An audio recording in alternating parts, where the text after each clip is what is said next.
Welcome to Fredericksburg Mission, a podcast talking all things mental health and wellness in the Burgh, brought to you by...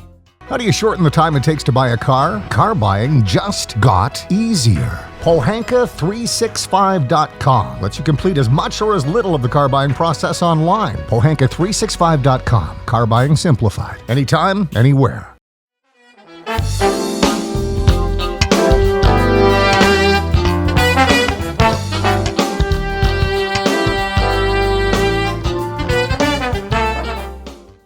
My name is Angela Rivers, and I am the foster parent recruiter for UMFS of Fredericksburg, as well as helping out with UMFS of Northern Virginia. And today I am here with Ashley Semadeni and Kirsten Butler, two amazing foster parents from UMFS of Northern Virginia. So thank you, ladies, for joining me today.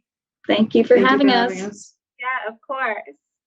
So I'd like to begin today's interview by letting those watching know about your path to becoming a foster parent. Sure. So we've been foster parents for 2 years. About 2 years ago, we got certified. We had decided kind of impulsively. I just got very motivated to do it and was like, I want to do this now. And I actually was very frustrated with how slow and how long it took to get certified. But UMFS, actually, we weren't even certain if we were going to go with UMFS. I was looking for anyone. I just want to be a foster parent. I want to do it now. How do I get certified? And that was actually our fastest route, most responsive. We tried originally through, I think, going through social services, and they had theirs set up like they'll do their intro meetings like every other month or something. And I was like, I'm not waiting 2 months for this. And we got a call back from UMFS, and they're like, we're doing ours like next week. And so we went right in. So it was pretty quick and painless once we got connected with UMFS, to be honest. Great. And then how long did it take until you guys got a placement? We got a placement 6 or 7 months. About 6 or 7 months after being certified. So we did some initial respite care for other foster parents. So that was a nice way to ease into it, and then got our first placement. It was like right before Thanksgiving. So yeah, that's exciting. That's a good time to be with other people and to open up your home. Yeah, so it was great because we got to just immediately start with some big holidays, which could be a little overwhelming, for new kid and coming in and trying to figure out these crazy people that they're with and how they're doing things. And my family we're very big about Christmas, so really over the top. So it's probably like, what's going on here? Well, that kid is really lucky then, for sure. Yes. In Virginia, there are over 5,000 children in foster care, with even more waiting for a safe and secure place to call home.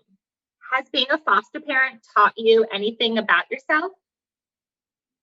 Yeah, more than I'd like it to. I think for us in particular, I know that a lot of other people that were going through training with us to become foster parents, a lot of them are parents themselves to their own biological children, or for us, we weren't. So we have not had children of our own yet. So this was our first parenting experience on top of experience with foster care. So it's a big learning experience for us all together. Just having a new teenager in the house and kind of jumping right into those challenging years. And so it's been a lot trying to figure out what's the best way to handle X, Y, or Z, and trying to think back to what your parents did and what you thought was good or bad or indifferent. So I've learned a lot. I feel like any new parent would learn a lot, and it's been especially the case, I think, for fostering. Yeah. What I love about UMFS is, we're like the backbone. We can support you guys. I remember when I had my son, he was my first, And my mother said, well, there isn't a rule book. Like, you don't get this book that tells you what to do. I'm like, oh, if only I went through impact training, to learn like all these things. So I love that UMFS is there for you to support you through all those challenging and great times as well. Yeah, if only you had a caseworker you could call with all your questions on like, what do I do about this? And they have like everybody there to try to help you.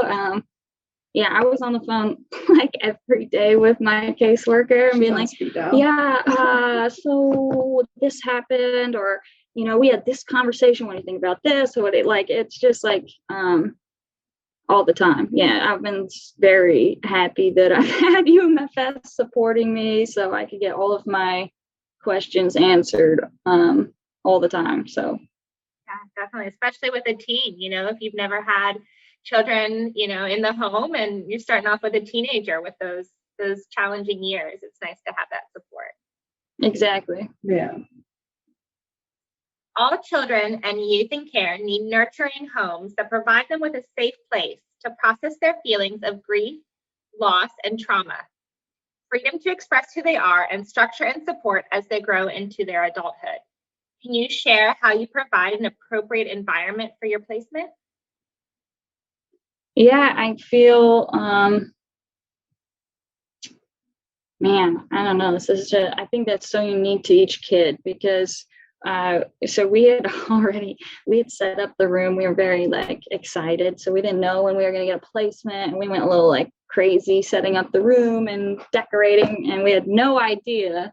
And we had to then since obviously redo all of those decorations, but we were getting that done thinking we're going to get probably somebody, I don't know, interested in blue and boats and whatever. So we went in there, did that. Then we learned that it was a 12 about to be 13-year-old. And I'm like, okay, teenagers, you kind of have this preconceived notion of what they're going to be interested in. And they're at that video game age and the Call of Duty. And when we met our placement, he wasn't there yet.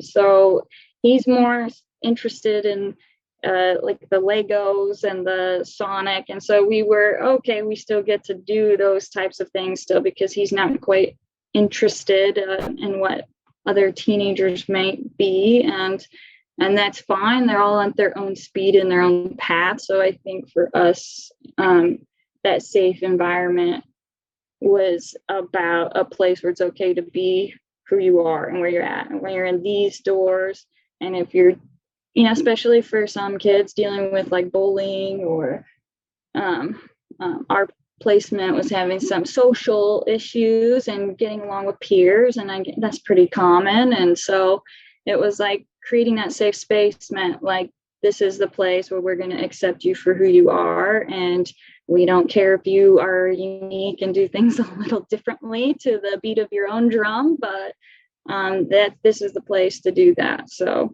that's what it kind of meant to us. I don't know if you have anything to add about safe place. Just, being there and being available when, our little person wants to talk. And being able to adapt as well, being able to change that room to being what they want, so that they feel safe and at home. Yeah. And I think for us in particular, and this is probably more for our individual placement, but structure and consistency was something that came up just because understandably a lot of kids in foster care, that's the one thing that's really been missing, and could have been bounced around, could have been a lot of different places with a lot of new things. So something we try to do is consistent, and I was in the military before, so I'm pretty good at schedules and following schedules, and I think honestly that's worked for us, and I think it's helped with our placement as well. We know what to expect each day. We know Monday to Friday what our schedules are. We kind of know what our weekend schedule is. We have routine, we are consistent. And that's what we heard a lot through the process too, is consistency when we're trying to work even with some of the challenging behaviors that just stay consistent, keep at it. So I think that's been helpful as well. Yeah, holding their hand through all the times, because what they went through, their trauma, their feelings, their, the way they express them now might not be the same later on. So just, holding out through the whole thing is so important. Have you learned anything about the youth in care? Yeah, I think at least for me, I had no idea other than like the movies what to expect. And it was, I think that we all have some maybe biases or thoughts of what to expect and what we think maybe kids in those scenarios are facing. And it's really different. And I think we got a big education on how things work and the system that we had no idea about. It was very informational. For me, I guess I had this idea of like that kids in care, and probably a lot of them this is true, but that they don't have anything. And so I really wanted to just like almost spoil I just want to buy them everything. And it's too much, like we need to ease into this. But for our particular placement, that wasn't the issue. And when they brought his things over, I was kind of taken aback because it was boxes and boxes and so much stuff that we couldn't even fit in our room. Like we had to go through it.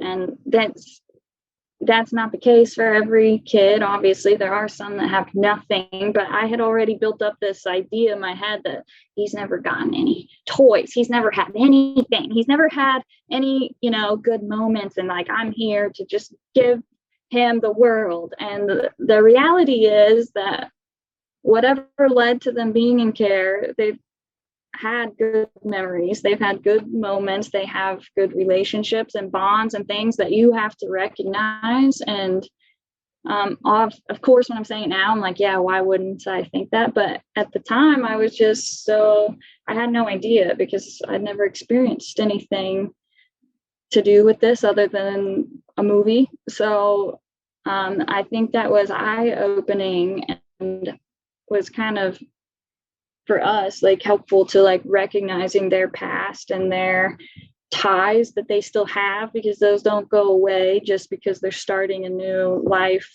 with us. So I think that was something for me that was educational. Yeah, that's very spot on.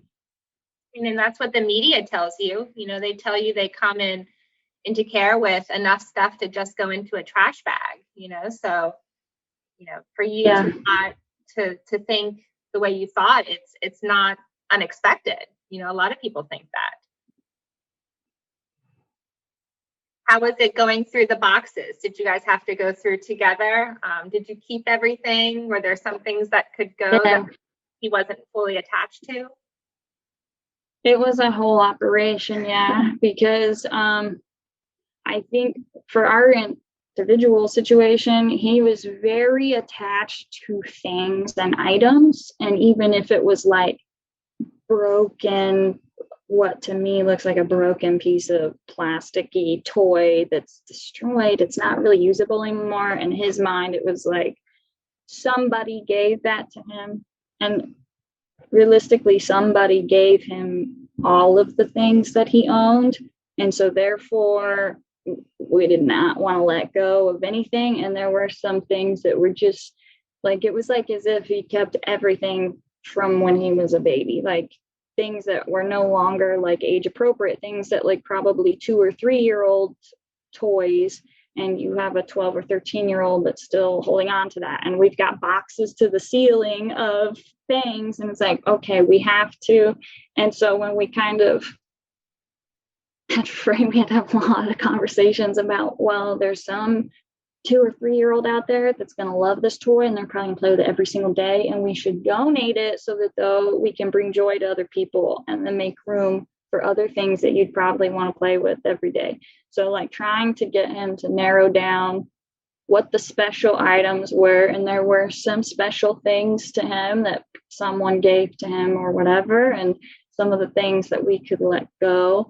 And at first it's been a process, because at first it was very hard to let things go. And now like we did spring cleaning, and he was dumping all kinds of things. And I was like, okay, wow, you want to keep something for, we're not, that doesn't mean we're going out and buying new toys tomorrow. This isn't, I don't really use those. Somebody else could get a lot of joy out of them. And I was like, wow, okay. That's good growth. Yeah. So it was a process. Yeah, that first time was tough, but he wanted to give things, and he had like 2 things and like the give pile, and was like, I don't know, I might still want this. So we're like, well, we don't have room, so we got to find something that we can let go.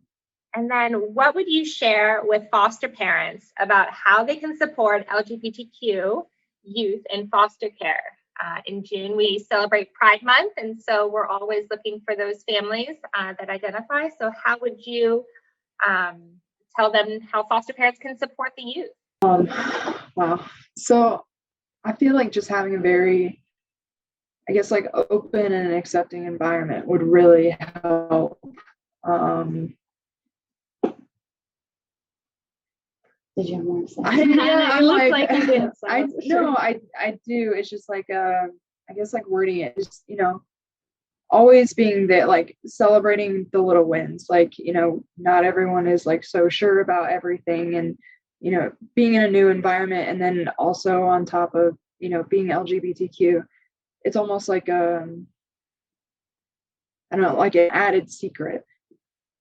Having a hard time saying. Yeah, I think if I'm just going to add on to what you've already said, that I personally didn't know that I was until I was like halfway through college, almost done with college. And then I still wasn't sure. It took a long time for me to like claim that as part of my identity. And so I'm immediately already incredibly impressed with children of any age who kind of already know that about themselves, because I don't think it's an easy thing to just understand and know about yourself so young. And that's incredibly perceptive, and for them to know how they feel, I think that's really great. And I think what's important here is that it's no different for foster families than biological families. The hardest thing for anyone that identifies or even hasn't identified and maybe has those thoughts or feelings that they're unsure. And I think it's a very confusing time for everybody as for normal sexual development and growth, figuring out who you are and who you like and what's going on. And I think that's pretty normal. I think even if parents think that they're not parents of LGBTQ, you could be, because it's very common for people to not know. And so I think that just anyone should operate under the assumption that their kid could maybe be, and that it doesn't matter, because what matters is that you love that kid. And they need to feel that if they were confused or unsure, or that there's a safe environment to say so. I think very bold of people to assume that kids know their sexuality. So if they have not identified, they could be having those thoughts. And I think just asking ourselves if they were, or if they were confused or feeling bad about themselves, or shame, or any of those other thoughts or feelings that could be associated with that, like, are we making it abundantly clear that they could talk to us? To us, that's what I have no idea what our placement identifies. And we just always try to use inclusive language. Like, I don't care, crushes, boy, girl, doesn't matter. Like, whoever, like, just let us know what your thoughts are. Let us know how you're feeling. We just want to know what's going on with you. How was your day? Who are your friends? Like, do you like this person? No? Okay. Like that. We're at the teenage years, so we're at the years where we're like, do you like this person? But yeah, so I guess that's just what my thoughts are. I don't know if that's the direction you were headed. Yeah, no, absolutely. And I think, like, also just like being very strong and saying that, like, on TV, social media, stuff like that, like, it's typically always portrayed a man and a woman, and just, I guess positively reinforcing that doesn't have to be the standard. You can love whoever you want, do whatever you want. So I think you hit it on the head. Yeah, definitely. And it's true, holding their hand, like I mentioned before, making sure that they feel secure in your home, to be who they want to be, to share anything they want to share. You never know. You don't know if they identify as, and so being there through all those moments and supporting them is a big deal. Yeah, in the last Absolutely. in the last fiscal year, 30.4% of youth in foster care identified as LGBTQ. And so, we seek families that identify so that they can understand, so that they can support the youth, because not everybody understands. So what you guys are doing is so great, to be there for your child or your teenager. And, we're really lucky to have amazing foster parents like you. Oh, thank you. Thank you. If everybody could be like you, it would be magical. I appreciate that. I'm just going to keep recording that for myself when we're like having our doubts. Definitely. And as we close today's interview, is there a time that you guys have thought that you were making a difference? Yeah, I think we have to remind ourselves of that too, because it is a marathon, not a sprint. So we participate in family therapy and a lot of just different events with our youth. And I think it's just something that's come up quite a bit, is reminding ourselves of the changes that we've seen from each day. So even the example that I gave before of being more comfortable and willing to let things go, to part with items and donate to other people who might need that more. Like, we've gone academically, our youth was on honor roll, and this was somebody that when we first started our journey together, I was getting calls from the school about suspension and expulsion for certain behaviors or incidents. And so you're like, oh my gosh, like going from that to honor roll and getting an award at the end of the year was, I think in those like little moments, like I'm so proud, and or just starting something new that he'd never done before, and keeping an open mind and being willing to go new places or try new things. So our youth had tried baseball, and he'd never done sports, but he was willing to give it a go, and he ended up liking it. And it was like the last game. Our goal was just for him to make it to first base. That was the only thing, is like without getting hit. He did make it when he got like hit by the ball from the pitcher, but he wanted to like hit the ball and make it himself. And so we'd been working on it all season just to like make it to first base was the goal.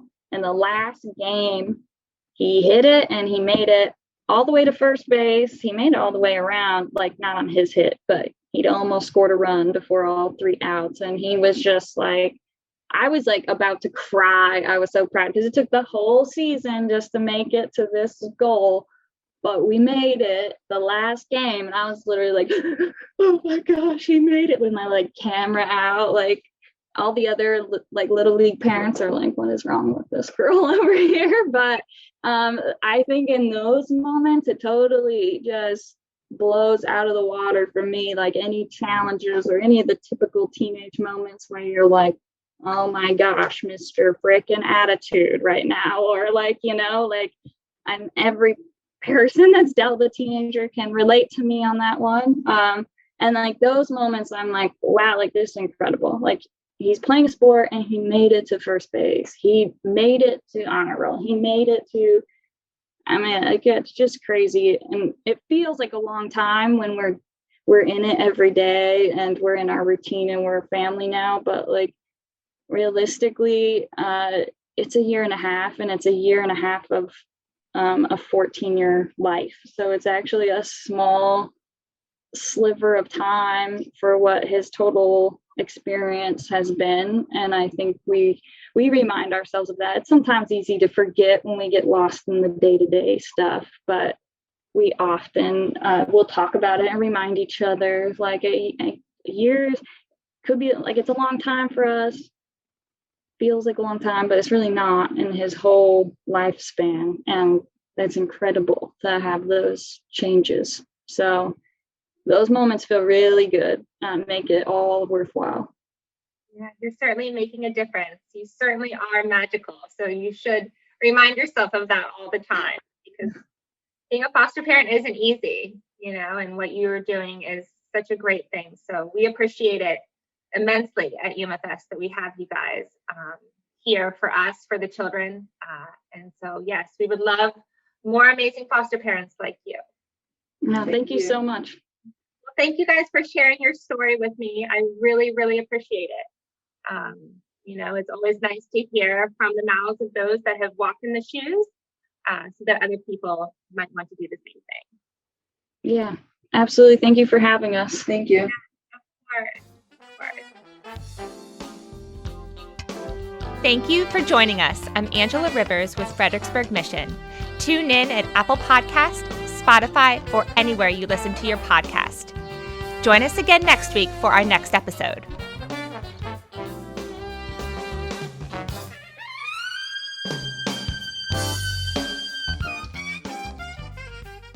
How do you shorten the time it takes to buy a car? Car buying just got easier. Pohanka365.com lets you complete as much or as little of the car buying process online. Pohanka365.com. Car buying simplified. Anytime, anywhere.